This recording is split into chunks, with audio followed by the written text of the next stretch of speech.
बिस्मिल्लाहिर्रहमानिर्रहीम। अस्सलाम वालेकुम। मैं हूं शाहनवाज, आप देख रहे हैं बीके न्यूज और अब चलते हैं ब्रेकिंग न्यूज की तरफ।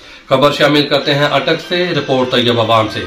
हुकूमत पंजाब की हदायत पर सफाई मुहिम शुरू की जा रही है। अवाम उन्नास से अपील है इस मुहिम की कामयाबी के लिए म्यूनसिपल कमेटी अटक से ताउन करें। इन ख्यालात का इजहार CEO बल्दिया अटक अजमत फरीद वड़ाइच ने सफाई मुहिम के मौका पर सहाफियों से गुफ्तगू करते हुए किया। इस मौका पर चेयरमैन पंजाब प्रेस क्लब जिला अटक ताहिर नकाश भी मौजूद थे।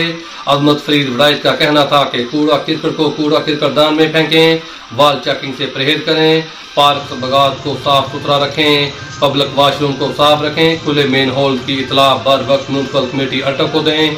उन्होंने ये भी कहा कि पंजाब हुकूमत की हदायत पर सफाई की मुहिम का सिलसिला शुरू कर दिया गया है। रोजाना की बुनियाद पर इस पर काम होगा। जिस भी शहरी का कोई भी मसला हो वो हमें आगाह करें।